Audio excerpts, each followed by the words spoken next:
Very often the interpretations of the kabbalistic tree split the whole into parts to help better understand it. It is interesting to check whether the tree bends either to the left or to the right side. The spheres of Bina, Gevura, and Had constitute the column of severity, which are mental-based, concrete and visible. Whereas Hakma, Gesed, and Netza tend to have more action, love and mercy. These are generally more instinctive, abstract, and hidden. The column of severity belongs more to the passive and receptive qualities, linked to the inner world of the person. In this column matter and time prevail. The yin part will seek protection to foster its conservational instinct, to defend from negative thoughts and fears. In the right column, the most active and powerful energies are kept, such as intuition, desires, and innovation. These are all linked to the exterior world. In the right column, energy and space prevail, with a bigger capacity to give, rather than to receive. Based on this, we can understand why some people go to the psychologist for decades. They probably tend to overthink conflicts, because they are more directly related to the severity column. On the other hand, others reject this way, considering it less genuine, and prefer to emphasize the emotional part by using expressive techniques, such as theater or dance. However, the virtue is not in the left nor in the right column. It lays in the golden middle. It is the equilibrium that unifies the physical and the spiritual worlds through Yesod, symbolizing the ego, and Tiferet, the sign of identity. Thanks to the knowledge of Dat, it continues on its upwards path, from Tiferet to the sphere of wisdom that illuminates us in Keter, the absolute, the whole. But wait, which is the right way? Well, there is no right or wrong way.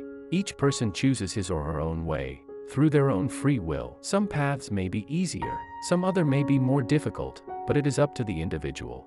If we go to the beach and we decide to wear hiking boots, it will make it harder to walk in the sand, but if we wear no shoes, it will make the journey easier. And what about the paths? Is there always more than one path or choice to make? Sure.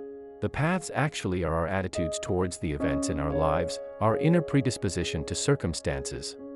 Each line of the tree represents a different way of being in the world. See how many possible choices we can make. 1, 2, 3, 4, 5, 6, 7, 8, 9, 10, 11, 12, 13, 14, 15, 16, 17, 18, 19, 20, 21, and 22. Each path is represented by a major arcana of the tarot. Path 1 in the Tree of Life is represented by the Magician in the tarot. Number 2 is represented by the High Priestess. Number 3 by the Empress. Number 4 by the Emperor. Number 5 by the Hierophant. Number 6 by the Lovers. Number 7 by the Chariot. Number 8 by the Justice. 9 by the Hermit. 10 by the Wheel of Fortune. 11 by the Strength. 12 by the Hanged Man. 13 by the Death. 14 by the Temperance. 15 by the Devil. 16 by the Tower. 17 by the Star. 18 by the Moon. 19 by the Sun. 20 by the Judgment. 21 by the World. And 22 by the Fool. Depending on the paths that are more prevalent on your tree of life, you will have more of a bias to follow one or the other way of life. For example, if somebody has a more developed right column, then the following paths will stand out. Acceptance, path 22. Illusion, joy and unconcern, path 5. Eagerness for change, movement and craving for future, path 10. And sensuality, creativity and emotion, path 18. On the other hand, when the left column of severity is more developed, there will be a tendency to express more willpower, path 1. Ambition, responsibility, or duty, path 7. Attachment to the past and staticity, path 12. This person will be more skilled for teaching, communication, and mental expression, path 20. Well, we don't have enough time to talk about every path and their meanings.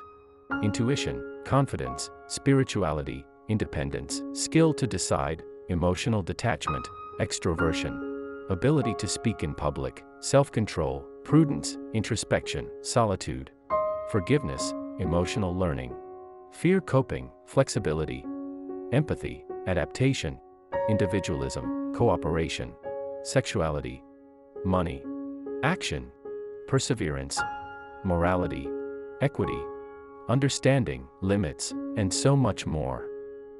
As complex as a person's personality is, so is the information contained within the tree of life. As you will have seen, understanding the tree of life is not an easy task. If you don't want to get confused, you might want to focus on just the elements of the tree. This will help you with the first approach, where you will be able to better understand which combination of spheres has more weight in you: fire, water, air, or earth. If you have more attributes of the first three spheres of fire, then you will probably be a person with a tendency to start new projects, be full of vitality, a person who likes activities and has powerful energy. There may even be times when you act unaware from lack of expertise, as if you are capable of anything. If water is the main element in your tree of life, feelings, sensibility, and empathy will stand out in your personality. You will probably act or lead by your intuition, desire, or imagination, paying attention to creativity and inner world. If air is your main element, your world will be fond of discovering new ideas. You will enjoy expressing yourself with objectivity, logic, responsibility, and enjoy any activity that implies deep thinking, to satisfy your fast thinking. Your character will be more communicative. If your main element is the earth, you will need experience to give structure and firmness to your life. Materializing your ideas will be important to you, so as to obtain a profit out of your time. You may be too responsible, and an excess of maturity can make you rigid. In fact, you will need to feel safe and protected.